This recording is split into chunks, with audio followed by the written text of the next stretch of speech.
Yo soy Yesid Peñuela desde Bogotá, Colombia, y le doy la bienvenida. Hoy es sábado 30 de septiembre de la 25ª semana del tiempo ordinario.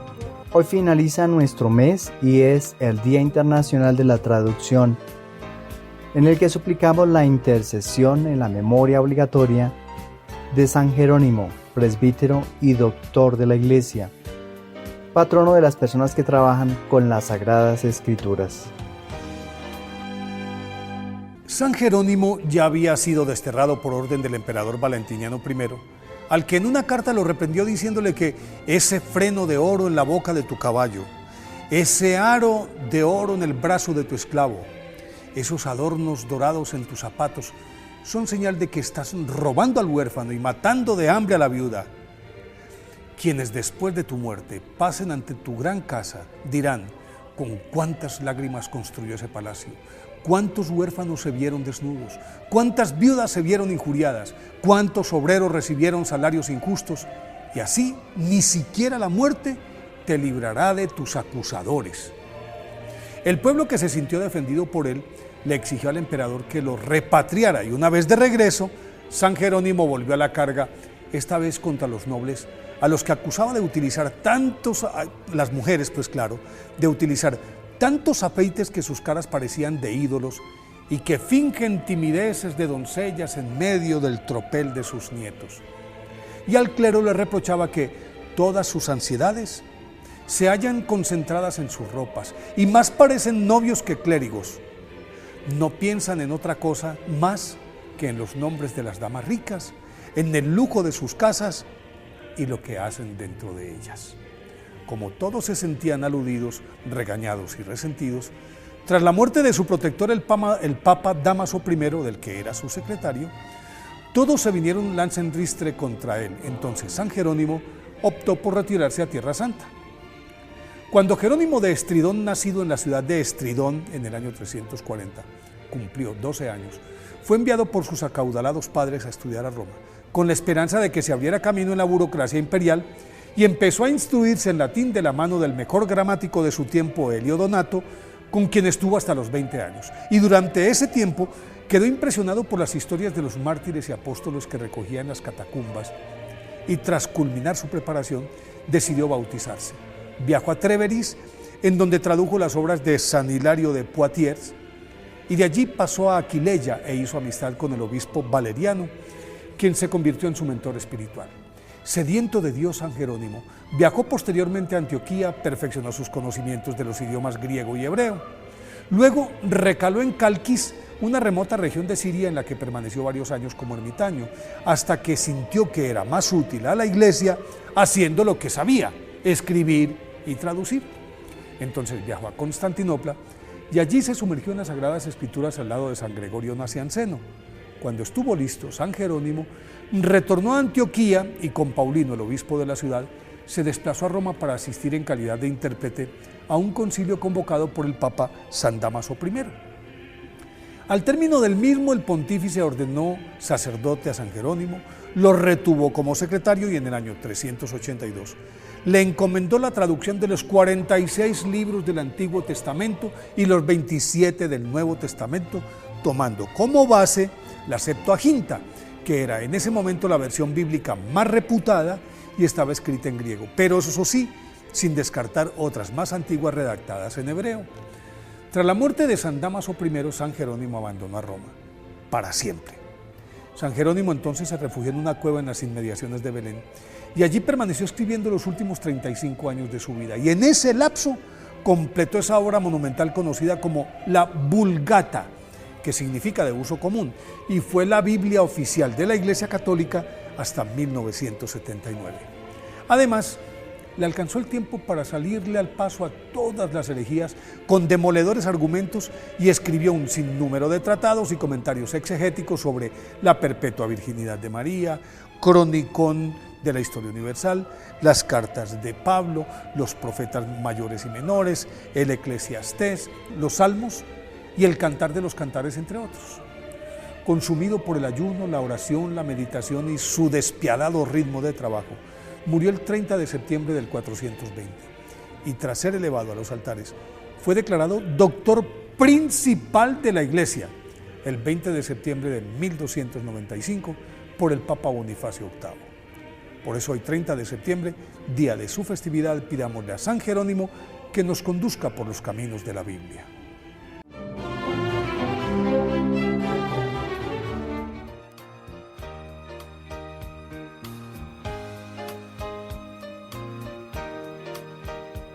Dispongamos el alma, el espíritu y el corazón para escuchar el Evangelio del día.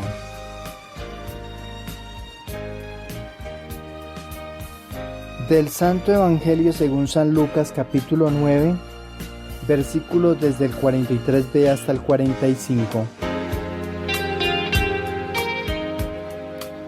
En aquel tiempo, entre la admiración general por lo que hacía, Jesús dijo a sus discípulos: «Meteos bien esto en la cabeza, al Hijo del Hombre lo van a entregar en manos de los hombres». Pero ellos no entendían este lenguaje.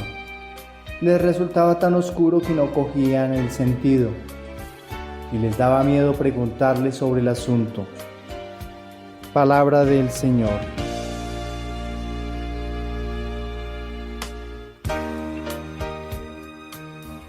Respecto a nuestra primera lectura de la liturgia de hoy,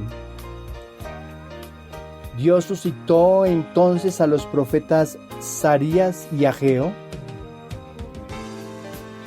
para instigar el celo de la construcción del templo y confirmar la seguridad en las promesas hechas al resto bendito de Israel. Era Zacarías de edad joven cuando comenzó a profetizar. Tal vez vivió hasta que se terminaron las obras del templo. Todo el libro ilustra el futuro de Israel renacido.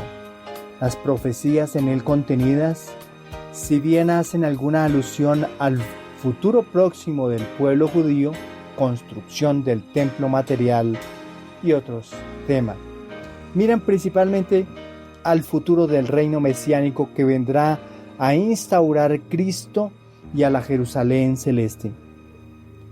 El contenido mesiánico de este libro penetra todas sus páginas. Zacarías da nuevos perfiles a la figura del Mesías. Zorobabel es presentado como una figura mesiánica por su restauración del culto del templo y la prosperidad del país en figura de Cristo Redentor, que había de restaurar todas las cosas. El Mesías será un rey manso, será el buen pastor, pero estimado por un precio miserable por los judíos, 30 monedas de plata. San Mateo recuerda el cumplimiento de esta profecía en el pacto hecho por Judas con el Sanedrín para vencer a Jesús. Finalmente será inmolado. Pero esta muerte no será en vano, sino que traerá un gran bien.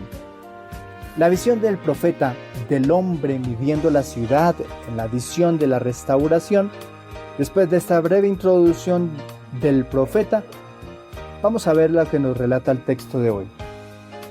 Nos encontramos con la visión del profeta de aquel hombre midiendo la ciudad. Esta es la visión de la restauración. Se está tomando las medidas para iniciar la reconstrucción. Le preocupa ser protegida la ciudad. Tiene en mente la construcción del muro de protección. Según lo que encontramos en los versículos 8 y 9, es para recordar a los habitantes israelitas que se quedaron en Babilonia, ya que allí tenían seguridad, riqueza, además no querían regresar a su nación. Llegar a Israel era iniciar de nuevo. Además les estaban advirtiendo que Babilonia sería destruida. Quedarse en Babilonia era olvidar definitivamente la vida espiritual, que sería el centro de responsabilidad de todo judío. Entonces, muchos que huirán del desastre llegarán a refugiarse en la ciudad ya reconstruida y protegida. Era lo que significaba la visión. No solo la protección de la muralla, sino también la protección de parte de Dios. La protección que Él prometió. Desde siempre el Espíritu estaría arropándolos, abrazándolos, cuidándolos. También los protegería de sus enemigos.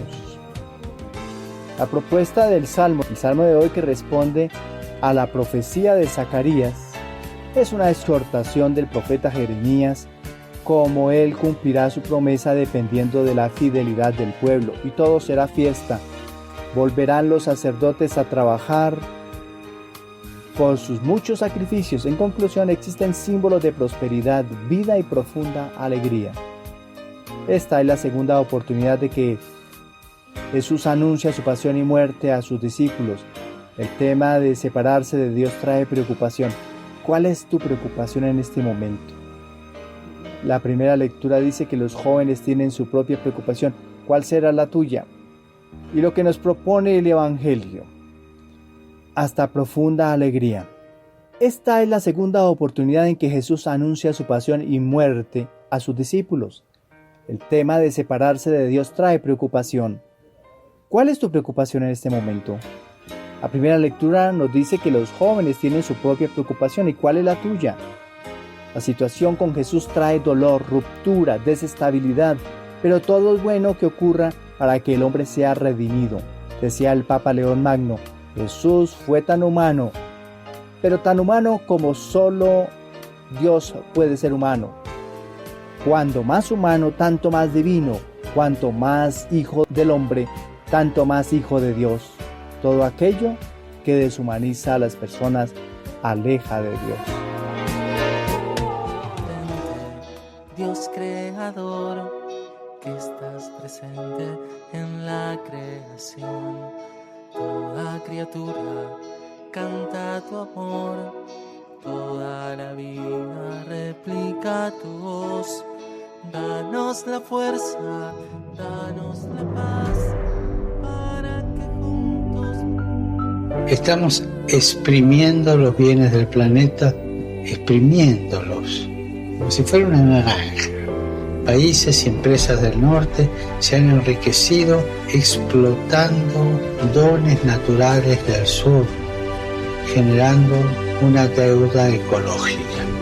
¿Quién va a pagar esta deuda? Además, la deuda ecológica se agranda cuando multinacionales hacen fuera de sus países lo que no se les permite hacer en los suyos. Es indignante. Hoy, no mañana, hoy tenemos que cuidar la creación con responsabilidad. Recemos para que los bienes del planeta no sean saqueados, sino que se compartan de manera justa y respetuosa. No al saqueo, sí al compartir.